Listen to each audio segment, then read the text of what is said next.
And do you still think the same way that all the doors will open post your PhD? Actually, I have never stopped to think about this. Wow, that's great. And now then you were in Russia and you were facing all these problems and you so when was the time you decided that you want to move from Russia? And why did you decide Germany and why not any other country?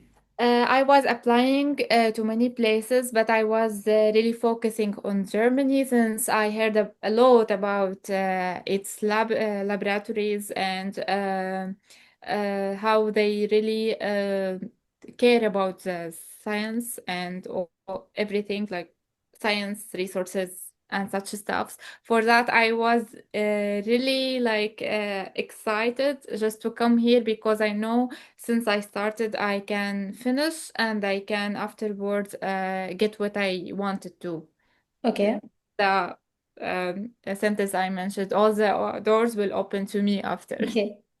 And then when you landed here, how was it for you here? Do you always, and also, I don't know, I have this thing in mind. Do you face any discrimination because of your nationality? Or did you face any in Russia?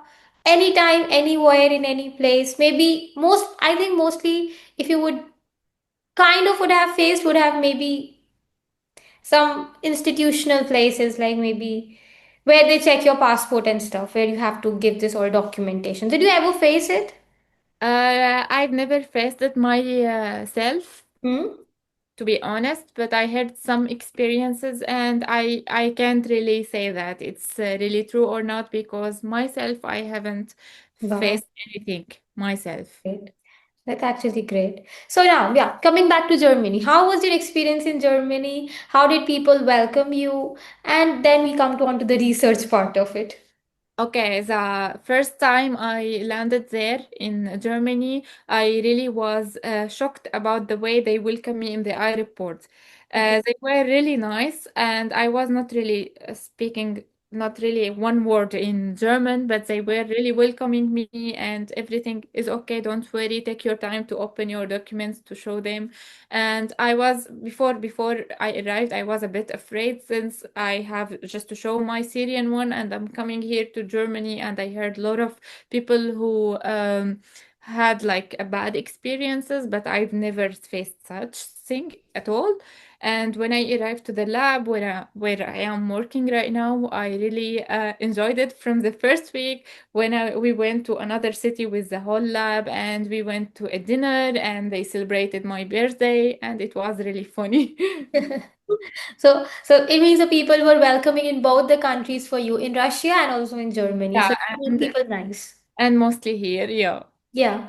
And then since you just told that, PhD would open a lot of doors for you and stuff, and your PhD is in a completely different field than you did your master's in, Mm, right? Because I think your master's was in virology or that subject. So why did you change your subject?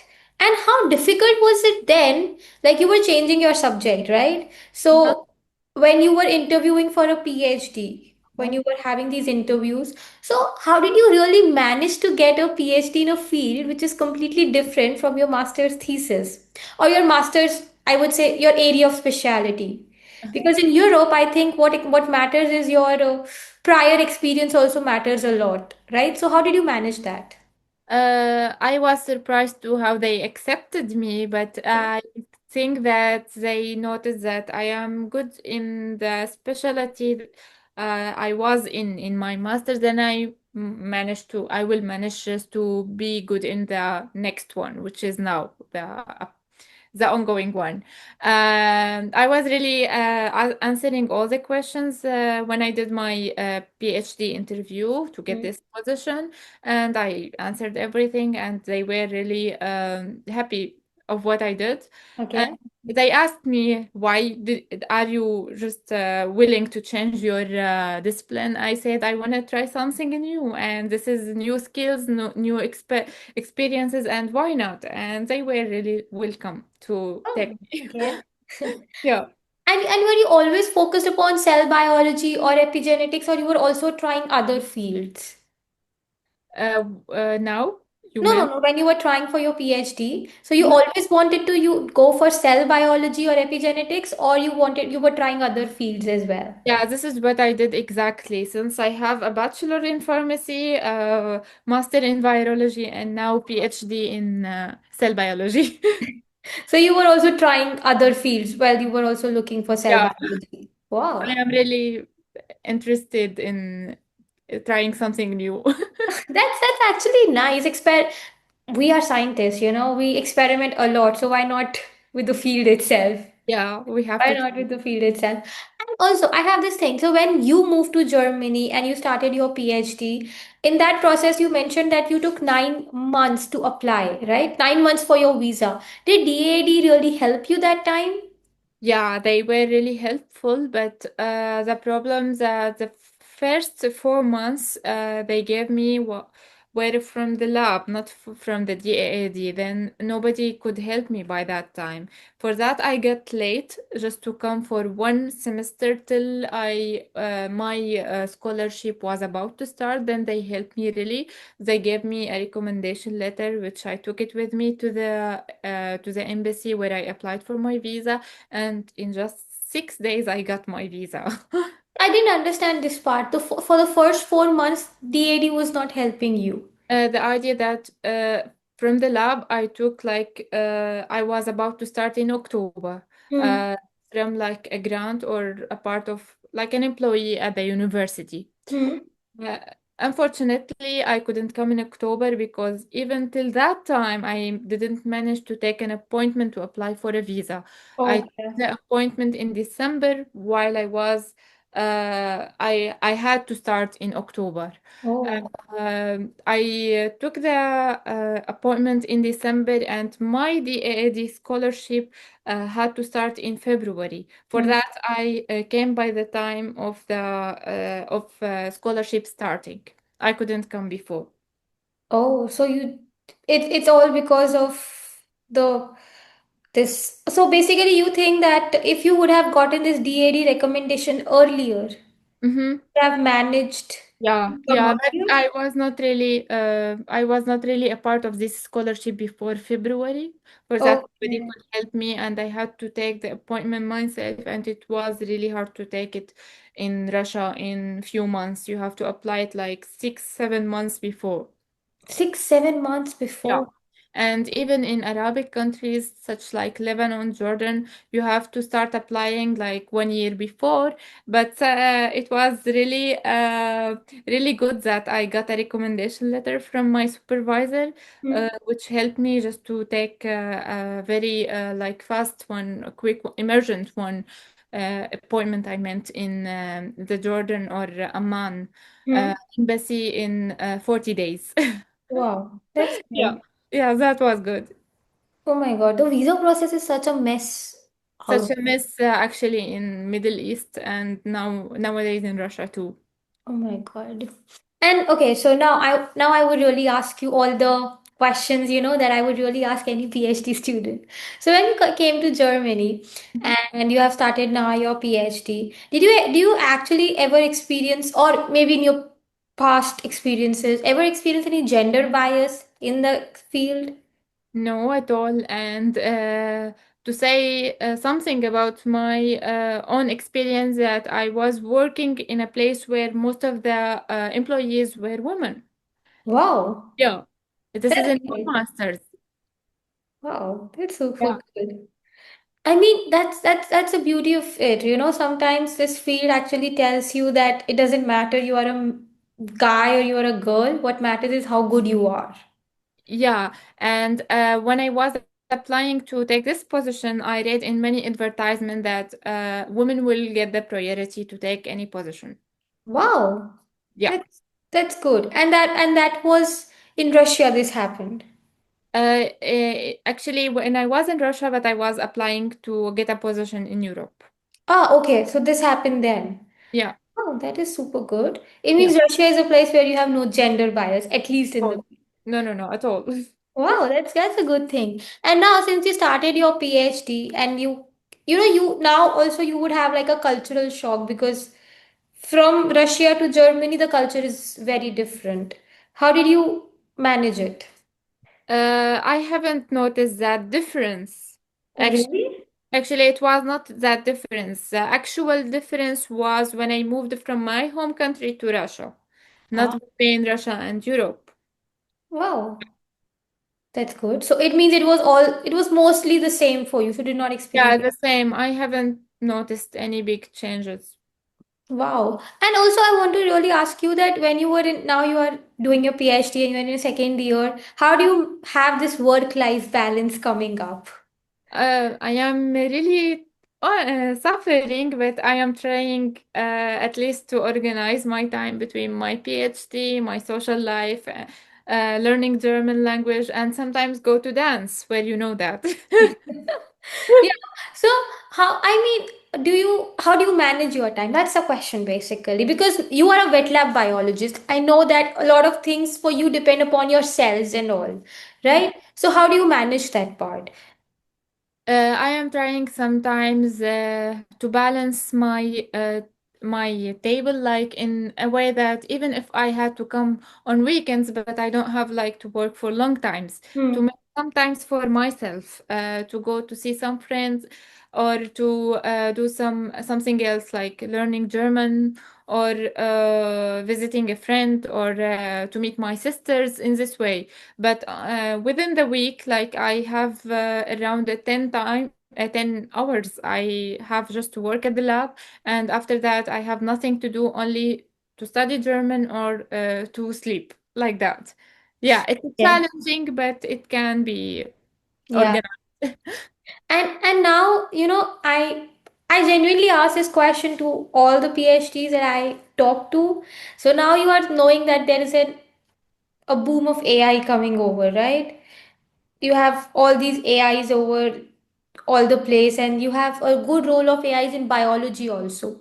All the people are trying to take artificial intelligence into biology, right? How do you see that? Do you think that this will have a bad impact upon the job possibilities post your PhD? Maybe less gates open after your PhD? What do you think about that? I will never imagine that anything will take place of a person who is working in wet lab. No robotic can just do cell splitting or anything such, or experiments or Western blot, something like that. Nobody will take place of it, I guess. Okay, so you don't really feel endangered by that. Yeah, nothing. AI can't take the place of the scientist who is doing all the experiments. True. And how much AI do you use in your daily life? I mainly use the ChatGPT to do some programming and to understand like an article that is too complex to me and something like I really couldn't understand it myself. To Yeah, explain it in a better way. Yeah. that's exactly the role of AI, I think, to be someone who can make you more efficient, but Yeah. not to replace you Not at to take place of you. Yeah. yeah. Because at the end of the day, AI does not have a brain. I mean, it has, but a designed one. I still believe that people or human being is smarter Of than course. AI for sure because he invited it and he did everything. And okay, and also I want to know that since you came on a fellowship, right? You came on a fellowship. Is fellowship lower or equal to the salary that the employees are getting? For sure, fellowships still lower than employees' salaries, but yeah, still fine. Not really less, but not really enough. Do you get bonuses on your stipends that you get from the fellowship? Yeah, I take, but not really that much, but like enough to do like a short journey. Okay. So, I mean, when you were coming to Germany and you took the fellowship, did you know that salaries are different than your fellowship stipends? Different from the employees. Yeah, yeah. Did you know that employees and I you actually knew that, but I had like no way. I would like to change my place, and I had no other chances to take. Then I took it. I was like really dreaming about something else to get it changed by the time, and yeah, finally, yeah, it will happen. And also one more thing that did you apply also for any other fellowships in Europe except for DAAD? I haven't applied to any other fellowships, but I applied to positions. Like Okay. I will be like an employee, but a PhD Okay. student as well. Okay. Yeah, but the fellowship took me, and yeah, I accepted it finally. Okay. And what benefits do you get? Because when you have a fellowship, you are a student, right? Yeah. So what benefits you get as a student in Europe or maybe in Germany? You get some discounts. Okay. Yeah, like in museums, in cultural places, something like that. Yeah, we Okay. can say discounts. And do you also pay some tuition fee? Yeah, I pay that, but they are actually instead of getting like a transportation card. Ah, okay. Yeah, then they are equal. I don't think that I'm really paying semester fees. Okay. And okay, so for somebody who is actually looking to come to Germany or to any other place and is signing a contract like an employee or is taking a fellowship, what will you prefer? Take the fellowship or sign the contract? I would recommend to masters one just to take a fellowship because there is no way to get a contract. Yeah, yeah. But for a PhD, if it was up to me, I would like to choose a contract because it's better for the future since you are paying taxes and you are really saved in terms of financial issue. If you get fired or something happened to the lab, you can just stay home and search for another job, but you can still get your salary. Ah, Yeah, okay. That's a smart way to think about it. yeah. And also, since you wanted, I mean, you wanted to, like sign a contract if given a chance. So, is it like a way that you can tell the fellowship people that, okay, I am getting less than my mates who are around me? And or does if you have inflation in the country that you are in, do they increase your stipend or they are just fixed?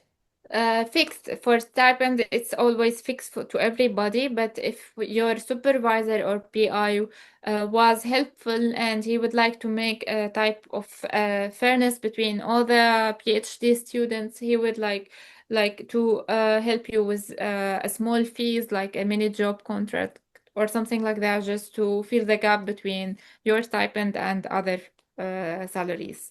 Oh, okay. So it means that it depends upon the PI Yeah, completely. yeah, yeah, yeah, And also when if your fellowship is for like 3 years, if I'm not wrong, DAD is for 3 years, right? yeah. So if after 3 years you require more It's time, 4 years, we can say, for it's PhD. 4 years, Yeah, but let's say you need a one more year, yeah. let's say. So at that point of time, will DAD fund you or you have to go to your PI to ask that, okay, fund me? If you have like convenience or a reason just to extend it for 1 year more, it can be done there by the AD, but you can't get like a full 1 year. You can apply for a 6 additional months Okay. and take it in case they felt that you really deserve it. Oh, so maybe Yeah, so but it's not basically. really steady or stable situations that you will get it if you apply to And did you and if you manage to get an extension, do they pay you the full money or is it less? full money, I guess. Yeah. Full money. And if for example you're done with your PhD and I don't know this, maybe you know that if you're staying in Germany for let's say you need 2-3 months to get everything done and move. Mm-hmm. Are there something any strategies in Germany that maybe paying back your taxes or how you survive in those 2-3 months where you don't have any salary coming from anywhere and you just need that buffer to fill in? There is a contract, according to what I heard, that if you worked for 2 years, you are able to stay 1 year at home without working and to get back your taxes as a salary, but it won't be a full salary. You can take around 60% out of the whole salary you got before. The Hmm. the last one you got. And about the visa, you can just, if you finished your stipend or you finished your contract and you need some time just to search for another work or to search for another work in another country or to move back to your home country and you need some time to stay there in Germany, you can apply for one additional year uh, for a visa which called searching visa, something Okay. like that, yeah, job searching, something like that, to Mm. find another job or to move to take their time. Yeah. Oh. And also, you mentioned that you are learning German, right? Yeah. So, do you want to stay in Germany post your PhD? Actually, yeah, I hope so. If it can Okay. be happen. And like, do you plan to get a citizenship over here, or you plan to just take the visa and just be like that? Yeah, I like to take it. Why not? So, so do you know how do you take a citizenship in Germany? Yeah, and it takes a lot of time after submitting the application.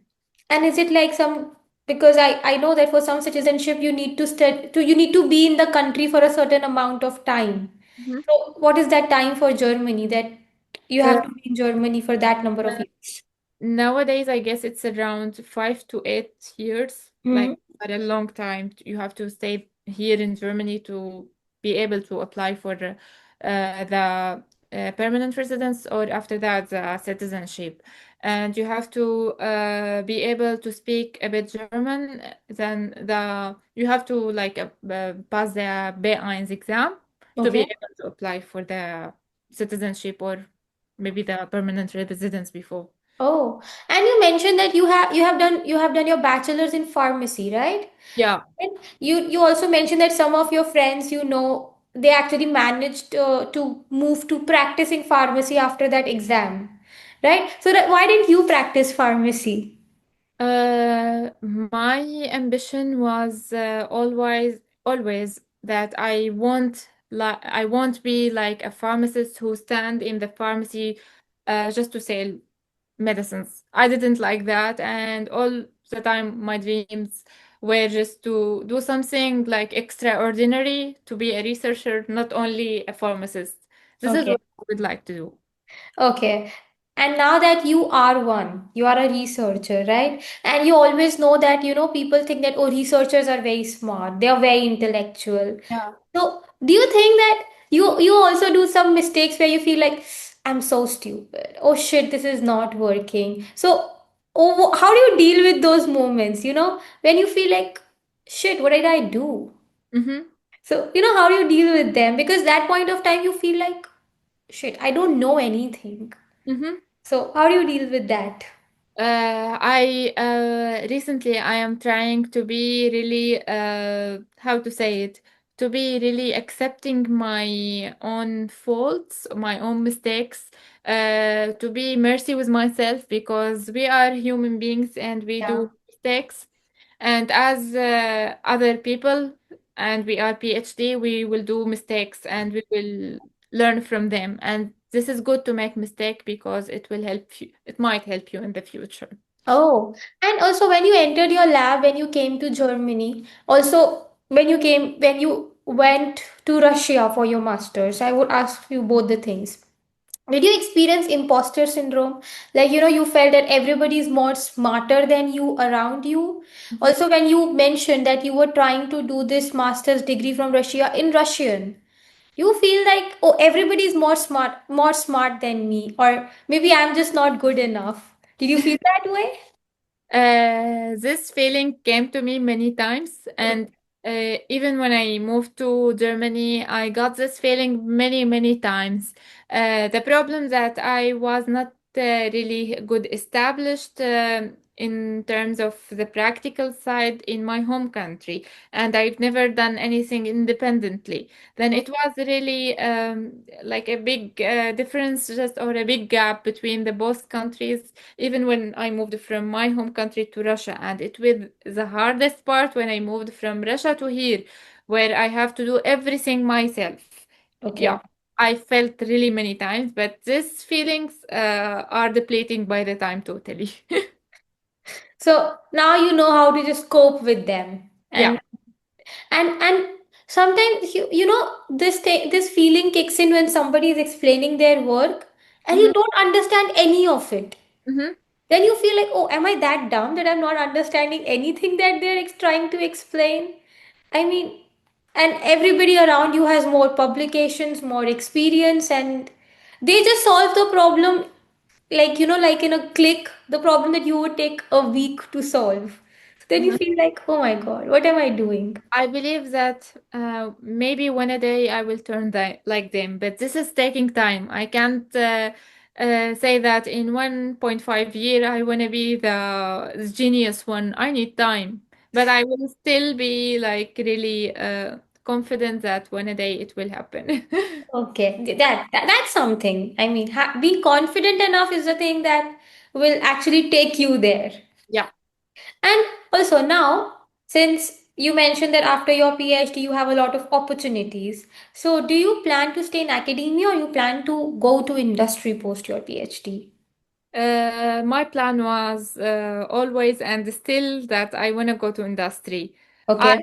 feel really happy when I do experiments. I really feel really that I did an achievement when I got a result out of something. Hmm. Especially now that I am working in a part where I have to like produce my own probes and do materials for them, and I really felt that I did an achievement when I managed to produce something. For Okay. that, feel myself more in this place, not in an academia, but academia is like a way or something that you needed just to reach that place. And why do you plan to, if you are enjoying academia right now, you are enjoying your experiments, then why do you want to go to industry? Uh, as I mentioned, I think that academia is the bridge that help you to go to industry.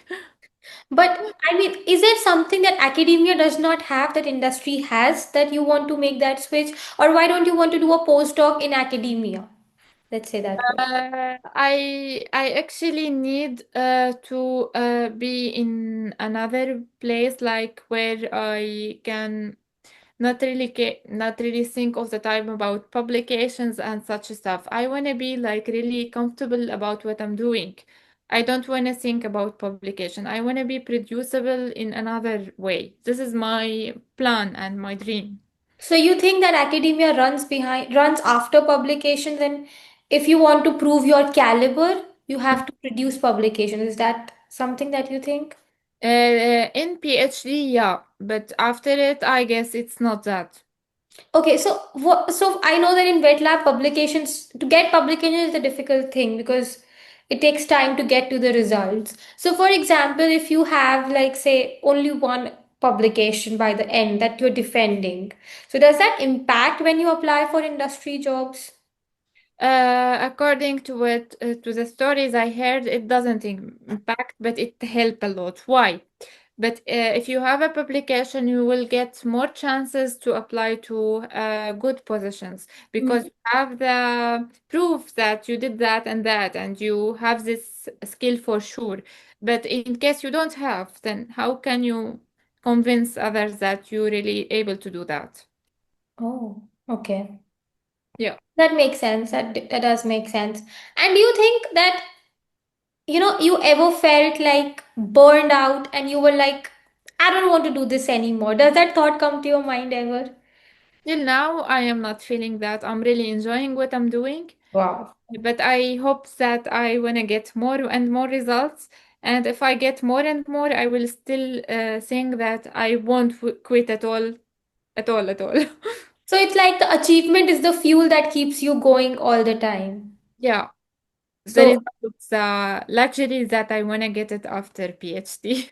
so what do you think? So as you mentioned, the luxury after PhD, what is this luxury that you're actually expecting after your PhD? You will get self-confidence. Hmm. I didn't mean that self-confidence comes only when you have a PhD. This is Yeah. not the thing that I'm talking about, but you want to be really self-confident about your background, Yeah. about your skills, about the position that you are applying to, that you are qualified enough to take it, and such like stuff. This is my idea about PhD. Oh, okay. So, and what do you think? What are the skills that your PhD gives you right now, which no other degree would have given you? Or if not, if you would have not done a P, if you're not, if you would not have been doing a PhD, you would not have these skills. Regardless of the wet lab skills that you want to take by the time of your PhD studying, but you want to learn how to think, how to solve the problems, how to optimize the protocols. This skill, these skills actually can be learned from any other place, but PhD can teach you. Okay. And since you just mentioned that, you want to make this switch to industry where you are actually, you don't want to care about the publication part of it. So do you think that there is enough support or enough exposure within the university setting that lets you know what you want to do after your PhD? Maybe there are career fairs or something like this, or maybe workshops or anything like this, or you have to all do it by yourself. Actually, I am belonging now to a school called the Graduate School Life Science. Hmm. And from this institute or this foundation, we have like a retreat 1 week every year. And within this retreat, we go out of Germany to Austria, where we stay for 1 week, and we give a presentations and we just present posters, and we take workshops, and we like deal with other PhDs from other labs. We meet them, we talk with them. We try to just get some suggestions to our projects from them and from other professors, and this is good because, and we as well we just attend some seminars from former PhDs who are now in industrial areas or even in academia, where they can advise us and help us. Then you can take this part even when you are in the within the years of PhD studying. Oh, so Yeah. basically you do get some exposure at Yeah, least from the university means, yeah, that you from the can university. take this. Oh, okay. That does make sense. And also, can you tell me that, we talked a lot about this stipend and all this stuff. So I want to know that, when we're doing your PhD, we are already mid-20s, right? We're Yeah. already in that part. And it is very important in that part to invest or to have savings. So how do you manage, or do you actually save any part of your salary, or is it all just going in the survival needs? So how is it for you? Yeah, saving even a small part is a very important thing, because you might need it for a health issue or Mm. an important journey you want to do. And by the way, I really believe in making some like vacations, because it's really important Yeah, for your health and for your producing part. Yeah, it's really important for you. yeah. So I mean, so like you managed to save that small part for you, or is it like difficult when you're just getting a stipend? It is difficult, but not in all months. But yeah, in general, try to keep some, because I believe like I need something like a luxury or vacations by time to time to keep my Mental health. health. Yeah. And just you mentioned the mental health, which is a very important point, I think. Do you think that academia takes a toll on your mental health, or it hampers your mental health? It depends on the atmosphere that you are working in. I believe that if you have a very health one, you will get the energy and the positive feelings, and you won't really feel that your mental health isn't good. Oh. Like I believe that atmosphere is something very important for your mental health. Yeah. And then you mentioned about the people. So how do you choose a PI for Uh, you? I can say that I did that when I was just applying for many positions, and I read about my PI and her index, we can say, and I noticed that it is really high, and I was really attracted to what she has, and I would like just to interview her at least, even if I didn't have the ability to take this position. Yeah, I mean, not that way. So basically, you mentioned about that mental health is connected to the people you work with, right? The atmosphere you are working with, yeah, and a very big part of our atmosphere is the supervisor, yeah, right? So how do you actually know that this supervisor is good, and how did you choose it? Except for the index factor, yeah, because PIs can have good index factors and still not be good in the lab, right? yeah. So how did you choose it? Okay, this PI is good in terms of the index factor, like they are doing a very good research, but also they are good PIs. This is hard to say before you really just try to work in this lab. I can't really manage, I can't really say how to pick your supervisor and to know that it's good. But at least I can suggest to any other one before starting their PhDs just to have a talk with other PhD from the lab Okay. to learn from their experiences, how to deal with their PIs, with other colleagues, something like that. Yeah. I didn't do it, but I was lucky that everything went okay with me. That's true. That's true. And okay, so this is my last question, and I always ask this question to each PhD I talk. If I give you a magic wand and I tell you that you have to change these things in academia to make it a better place for the people who are doing a research thing in the field, or who or actually who want to come in the field to do to you know to do the research, to be scientists, to be on this side of the boat in academia. So what changes you would like to make in academia? First of all, I would like to change something very important, which is about the time of the PhD, the time that you spend to finish your PhD.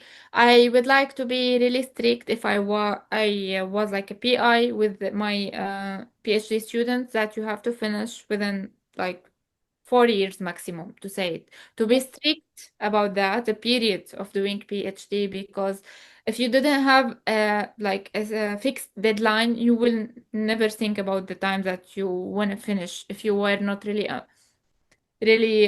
like how to say it, you were really quick, or you have something else to do afterwards. Hmm. I would like just to make a timeline for that. Yeah. So this is just one thing that you would like to fix in academia, Yeah, because I fix it like it should be like strict restricted to finish in 4 years. You don't have time after it or before it, or yeah. yeah, because Some projects take more, but I guess that it's better to defend and then proceed for this part of project after PhD, like a postdoc part. yeah, because I think also staying, I mean that's just my opinion, that staying in one place for so long hampers your mental health, your growth, and the opportunities that might be available to you. And your excitement as well. Yeah, that's true. I mean, yeah, when you are just on one thing for so long, yes. Yeah, Maybe you don't want to change the techniques, but you want to change the biology and the people. yeah, And I think, and also we all know that how much we get in our PhDs, and then you have to make that switch to get a higher pay and be always excited about doing science. Because yeah. as you mentioned, achievements actually fuel your excitement, and for having those achievements, you need to move on. Yeah, you need to move on. You Yeah. need to try something new. Yes. And thank you so much, Mera, for joining today's podcast. And they were really good answers. I really enjoyed it. And thank you so much for telling about your experience from Syria to here. And that is what matters a lot, because there are so many people who want to come to a place where you are already. And it's actually commendable how you came from that country till here. Mm-hmm.